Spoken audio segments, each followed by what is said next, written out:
शुभविवाह या मालिकेच्या 30 नोव्हेंबरच्या भागामध्ये भूमी मानसीला सांगत असते, मनू मला आत्ता अर्जंट एक कॉल आलेला आहे, मला ताबडतोब बाहेर जायला पाहिजे, तू आकाशला शोधशील का? मी आत्ता बाहेर जाते आणि बाहेर आकाश आहे का बघते, तू घरात शोध. असं म्हणत भूमी निघून जाते. मानसी आता आकाशला शोधायला लागते. आकाश विचार करतो, म्हणजे सायकल राणीला माझा राग आलेला आहे, म्हणजे मी तिच्यावर रागवलं तर मला शोधण्याचा पण प्रयत्न करत नाही आहे, आता तिचं माझ्यावरती प्रेम नाही का राहिलं टोटू, असं म्हणत आकाश गैरसमज करून घेत असतो. तोपर्यंत रागिणी इथे धमकी देण्यासाठी आलेली असते आणि ती नीलांबरीला सांगते, हे बघा तुमच्या पौर्णिमाने जे कारस्थान केले ना आता माझ्या विरुद्ध, त्याला मी कधी माफी नाही करणार.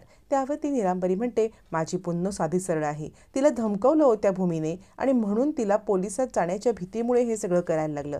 रागिणी म्हणते, तुमची पौर्णिमा आणि साधी भोळी, मला नका सांगू पौर्णिमा साधी भोळी, जर खेळ खेळायचा असतो तर त्यातले सगळे डावपेच शिकून घ्यायचे असतात. तुमच्या पौर्णिमाला खेळ खेळायचा होता ना, स्वतःहून ती माझ्याकडे आली होती ना, मग तिला डावपेच शिकायला नको होते का? यावरती नीलांबरी म्हणते, तुम्ही एक काम करा, तिला एक संधी द्या, एक संधी द्या, बघा ती काय करते ते. याच्यावरती रागिणी म्हणते, संधी तर तिला द्यायलाच पाहिजे, कारण तिकडे भूमी आहे, मला भूमीच्या विरोधामध्ये काही काम करण्यासाठी तिला संधी द्यायला पाहिजे. त्यावरती आता नीलांबरी सांगते, तुम्ही माझ्या प्रशांतला पण सोडा. रागिणी म्हणते, हे बघा आत्ता सध्या पौर्णिमाला मी सोबत घेऊन चालले, पण प्रशांतला सोडायचं नाही सोडायचं हे सर्वस्वी भूमीवरती असेल. भूमीला सांगा की मला जे हवं आहे ते सगळं मला आणून दे, मग तुमचा प्रशांत सुखरूप सुटेल. असं म्हणत रागिणी निघून जाते. नीलांबरी विचार करते, आता ह्या भूमीला कसं काय मी समजवू. तोपर्यंत भानुशाली वकील भूमीला भेटायला आलेले असतात आणि ते भूमीला म्हणतात, हे बघा इतकी रिस्क तर आपल्याला घ्यायलाच लागणार आहे. भूमी म्हणते, नाही मला खूप भीती वाटते, कारण रागिणी त्या काही करू शकतात. भानुशाली वकील म्हणतात, हे बघा त्या काहीही करू शकतात, प्रशांत त्यांच्या ताब्यात आहे, पण आपण जर आपले प्रयत्न थांबवले तर त्यांची हिंमत अजून वाढेल आणि त्या काहीही करतील. त्यामुळे एक लक्षात ठेवा, आपल्याला प्रशांतला सोडवण्यासाठी ही रिस्क घ्यावीच लागेल. आणि तेवढ्यात भानुशाली वकिलांना एक कॉल येतो. प्रशांतचं लोकेशन समजलेलं असतं. भानुशाली वकील म्हणतात, काळजी करू नका, आपल्याला प्रशांतचं लोकेशन समजलंय, त्या लोकेशनवरती जाऊन आपण प्रशांतला सोडवूया, 2 पोलिसांना सोबत घेऊन जाऊया. भूमी म्हणते, नाही मला रागिणी आत्याची भीती वाटते, जर आपण आधीच पोलिसांना इन्व्हॉल्व केलं ना तर रागिणी आत्या खूप चिडतील, त्या बिथरतील आणि मग काही करू शकतील. त्यामुळे आधी आपण प्रशांतला सोडवूया आणि मग काय करायचं ते करूया. भानुशाली वकील म्हणतात, ठीक आहे, थोडं मी तुमचं ऐकतो, थोडं तुम्ही माझं ऐका. 2 माणसं तशीही माझी आपल्यासोबत असतील, माझी 2 माणसं सोबत असतील, कारण मी वकिली डोक्याने काम करतो, थोडं तुमचं थोडं माझं. भूमी यासाठी तयार होते. मग भानुशाली वकिलांची 2 माणसं, भूमी आणि भानुशाली वकील, हे चौघजण प्रशांतला सोडवायला त्या घटनास्थळी येतात. तिकडे पोहोचल्यावरती उस्ताद आणि त्याच्या माणसांनी प्रशांतला पकडून ठेवलेलं असतं. मग गनिमी कावा करत आता भानुशाली वकील भूमीच्या हातामध्ये बंदूक देऊन आता उस्तादला अरेस्ट करण्यासाठी सांगतात. तोपर्यंत भूमी लपतछपत निघते. उस्ताद जेवत असतो, त्याला ठसका लागतो, तो पाणी मागतो. मग भूमी त्याला पाणी देते आणि दुसऱ्या हाताने बंदूक रोखून धरते. आता मात्र उस्ताद सांगत असतो, तुझी इतकी हिंमत, पण तोपर्यंत भानुशाली वकील येऊन उस्तादला पण पकडतात. भूमीने त्या माणसाला तर उस्तादला भानुशाली वकिलांनी सरेंडर करायला लावलेलं असतं. भूमी म्हणते, प्रशांत तू ठीक आहेस ना? प्रशांत मान डोलावतो, हो ताई मी ठीक आहे. उस्ताद म्हणतो, या सगळ्याचे परिणाम खूप वाईट होतील, तुम्हाला या सगळ्याचे खूप वाईट परिणाम भोगावे लागतील. भानुशाली वकील म्हणतात, आधी तुझं बघ काय ते, तुझी रवानगी कुठे होते ते लक्षात ठेव. असं म्हणत भानुशाली वकील उस्तादला धमकी देतात. आणि आता भूमी सांगते, तुझा खेळ संपलाय. आणि आता उस्तादला आणि त्या दुसऱ्या माणसाला, जे वकिलाची माणसं असतात ती येतात. वकील फोन करून त्याच्या माणसांना बोलवून घेतात आणि या दोघांनाही पोलीस कस्टडीमध्ये घेऊन जा असं सांगतात. मग ते दोघंजण पोलीस कस्टडीमध्ये निघालेले असताना भूमी म्हणते, प्रशांत तू ठीक आहेस ना? तुला काही झालं नाही ना? प्रशांत म्हणतो, नाही ताई मला काही झालं नाही, पण रागिणी आत्या. यावरती भूमी म्हणते, तू त्याची काळजी करू नकोस, आता उस्ताद आणि हा माणूस पकडला गेलाय ना तर हे दोघंजणच पोलिसांना साक्ष देतील आणि मगच पोलीस रागिणी आत्यापर्यंत पोहोचतील, आपल्याला काही करायची गरजच पडणार नाही. यावरती भानुशाली वकील म्हणतात, वा वॉटर ट्रॅप, म्हणजे तुम्ही काय ॲक्शन घेतली आहे, तुमच्या या गोष्टीचं जितकं कौतुक करावं थोडं आहे, स्वतः काही न करता आता हे सगळं असं घडवून येणार, खरंच तुमचं खूप कौतुक वाटतंय. आता तुमची पुढची चाल बघण्यासाठी मी खूप उत्सुक आहे. कोणी शिकवलं तुम्हाला हे सगळं? भूमी म्हणते, परिस्थितीने मला सगळं शिकवलंय. मग भूमी भानुशाली वकिलांची बंदूक त्यांच्या हातात देते आणि आता प्रशांत म्हणतो, आपल्याला पण निघायला पाहिजे. मग प्रशांत, भानुशाली वकील आणि भूमी हे बाहेर पडतात. तोपर्यंत उस्ताद आणि त्याचा दुसरा माणूस यांना घेऊन भानुशाली वकील यांची 2 माणसं आता पोलीस स्टेशनला निघालेली असतात. तोपर्यंत इकडे आता रागिणीला खबरबात लागलेली असते की आपली दोन्ही माणसं पकडली गेलेत. आता हे 3 जण मागे असताना त्या 2 गुंडांना व्हॅनमध्ये बसवत असताना अचानक एक बाईक येऊन समोर उभी राहते. बाईकवाला हातातून चाकू काढतो आणि दोघांच्याही मानेवरून सुरा फिरवतो, जेणेकरून दोघांना कोर्टामध्ये पोहोचण्यासाठी अजिबात चान्स मिळू नये, रागिणीविरोधात कोणताही पुरावा राहू नये. मग मात्र 2 जण खाली पडतात. भूमीला खूप मोठा धक्का बसतो. भूमी आता किंचाळते. इकडे भानुशाली वकील सुद्धा उस्तादला वाचवायला पुढे जातात.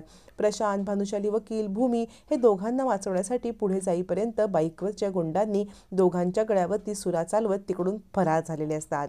आता मात्र खूप मोठा पुरावा हातातून नष्ट करण्याचा रागिणीचा हा डाव असतो. भूमी घाबरते आणि आता भूमी म्हणते काय करायचं आपण हे सगळं. यावरती भानुशाली वकील म्हणतात आपल्या हातात असलेला खूप मोठा पुरावा हे सगळा गेलेला आहे. कुणी केलं असेल हे सगळं. यावरती भूमी म्हणते करणार कोण. ज्या माणसाला या दोघांच्यापासून धोका आहे तीच व्यक्ती हे करू शकते.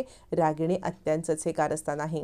कारण पोलिसांसमोर जर का या दोघांनी तोंड उघडलं असतं तर रागिणी आत्याचा पर्दाफाश झाला असता आणि त्याचमुळे रागिणी आत्याने हे सगळं केलेलं आहे असं म्हणत आता इकडे भूमीने खुलासा केल्यावरती भानुशाली वकील म्हणतात की आता आपल्याला काहीच नाही करता येणार. आपल्या हातामध्ये असलेला खूप महत्त्वाचा पुरावा आता इकडे नष्ट झालेला आहे. आणि भानुशाली वकील उस्ताद उस्ताद असं म्हणून त्याला उठवण्याचा प्रयत्न करत असतात, पण उस्ताद काही आता उठत नसतो. खूप मोठा पुरावा हातातून गेल्यामुळे भानुशाली वकील हताश होतो आणि ते म्हणतात हे बघा पुढे काय करायचं ते मी बघतो, पण आत्ता तुम्ही सध्या प्रशांतला घेऊन घरी जाणं महत्त्वाचं आहे. प्रशांतला घेऊन तुम्ही घरी जा, मी बघतो काय करायचं ते. आणि आता त्या सगळ्याचा विल्हेवाट किंवा त्या सगळ्याचा सोक्षमोक्ष लावण्यासाठी भानुशाली वकील पोहोचतात. तोपर्यंत भूमी प्रशांतला घेऊन येते. प्रशांत रडत असतो. नीलांबरी म्हणते बरा आहेस ना तू बाळा. तितक्यात आता माधवराव येतात आणि प्रशांत तुला काही झालं नाही ना असं म्हणत प्रशांतच्या डोक्यावरून मायेने हात फिरवतात. प्रशांत म्हणतो नाही बाबा मी आता व्यवस्थित आहे, ताईने माझा जीव वाचवलेला आहे असं म्हणत प्रशांत, माधवराव आणि आता नीलांबरी बोलत असताना अचानकपणे एक माणूस तिकडे येऊन उभा राहतो आणि तो सांगतो तुमच्या घरावरती जप्ती आली आहे, तुमचं घर आम्ही ताब्यात घेणार आहोत. भूमी म्हणते हे काय तुमची आगाऊगिरी, म्हणजे अचानकपणे असं आमचं घर तुम्ही कसं ताब्यात घेऊ शकता. प्रशांत सुद्धा चिडतो. तो माणूस म्हणतो हे बघा आमच्याकडे नोटीस आहे, तुमचं घर नगरपालिकेने खाली करायला सांगितलंय, हे इल्लिगल आहे, याच्यावरती आम्ही बुलडोजर चालवू शकतो. प्रशांत म्हणतो काय बोलताय, हे घर आमचं आहे, ते इल्लिगल असूच कसं शकतं. यावर तो माणूस म्हणतो मी तुम्हाला सांगतोय ना आमच्याकडे नगरपालिकेची नोटीस आहे. आता मात्र त्याच वेळेला भूमीचा फोन वाजतो. हा फोन रागिणीचा असतो. हे सगळं कारस्थान रागिणीचंच असतं. रागिणीने ह्या सगळ्या ह्याच्यामध्ये भूमीला नमवण्यासाठी किंवा भूमीला गप्प करण्यासाठी हे कारस्थान केलेलं असतं. भूमी सांगण्याचा प्रयत्न करत असते तुमचा काहीतरी गैरसमज झालाय, पण काही मात्र केल्या ते ऑफिसर ऐकायला तयार नसतात. माधवराव सुद्धा बोलतात, पण ऑफिसर म्हणतात हे बघा तुम्हाला काहीही आता वेळ नाही आहे, घर खाली करा. रागिणीचा फोन येतो आणि ती सांगते की जर तुला तुझं घर वाचवायचं असेल तर माझ्याबद्दल जे पुरावे आहेत ते पुरावे सगळे दे. पण भूमी आता घरासाठी आकाशचा जीव धोक्यात घालायला तयार नसते. मग भूमी घरी येते, सगळे पुरावे गोळा करते आणि ते पुरावे घेऊन बाहेर पडते. आकाश मागून ओरडत राहतो सायकल राणी कुठे चाललीस तू. पण भूमीचं आकाशकडे लक्ष नसतं. मग आकाशला खूप वाईट वाटतं. सायकल राणी खरंच बदलले का, आपल्याशी काहीच बोलायला मागत नाही आहे, सायकल राणीच्या मनात तरी चाललेलं काय आहे असं म्हणत आकाश आता खूप पॅनिक होतो. इकडे तोपर्यंत भूमी नगरपालिकेच्या ऑफिसरना येऊन भेटते, घडलेला सगळा प्रकार सांगते आणि माझ्या घरच्यांची याच्यामध्ये काहीच चूक नाही आहे, तुम्ही त्यांना का बरं असं त्रास देताय आणि आमचं घर लिगल आहे. यावरती नगरपालिकेचा माणूस आता भूमीला सगळं सत्य सांगतो आणि म्हणतो तुम्ही एक काम करा, हे सगळं करण्यामागे रागिणी मॅडमचा हात आहे ना, मग तुम्ही त्यांना जाऊन भेटा, म्हणजे तुम्हाला त्यांच्याकडून समजेल की नक्की काय घडलं आहे आणि त्यांची माफी मागा, त्यांना हवे ते त्यांना देऊन टाका आणि त्यानंतरच तुमचं घर सुखरूप सुटेल असं म्हणत आता इकडे ते नगरपालिकेचे माणूस डायरेक्ट रागिणीचं नाव घेतात. आता भूमीकडे कोणताही पर्याय नसतो. घर सोडवण्यासाठी रागिणीला भेटण्याचं आता भूमीने निश्चित केलं असलं तरी सुद्धा रागिणीला पेपर न देण्याचं मात्र तिचं काम निश्चित असतं. पण रागिणी कुठची गप्प बसायला, ती पौर्णिमाला सांगत असते हे बघ आपल्याला जी गोष्ट हवे ना ती सहजासहजी आपल्याला मिळाली की त्याचं महत्त्व आपल्याला राहत नाही, त्यामुळे ती गोष्ट मिळवण्यासाठी खूप काही सायास करायला लागतात. आणि इकडे माधवरावांच्या जीवाला धोका असतो. माधवरावांना मुद्दाम एका ट्रकसमोर आणून उभं केलेलं असतं आणि माधवरावांचा जीवाला धोका करण्यासाठी हा सगळा कारस्थान असतं. आता माधवरावांच्या जीवाला धोका पोचवून रागिणीला काय मिळणार असतं माहीत नाही, पण माधवराव घाबरतात. समोर येणारा ट्रक आणि आपली व्हीलचेअर खड्ड्यात अडकलेली. माधवराव स्वतःला सोडवण्यासाठी प्रयत्न करतात, पण ते प्रयत्न विफल ठरतात. आता रागिणीची या सगळ्यामध्ये काय चाल असणार हे मात्र पाहणं फारच रंजक ठरणार आहे.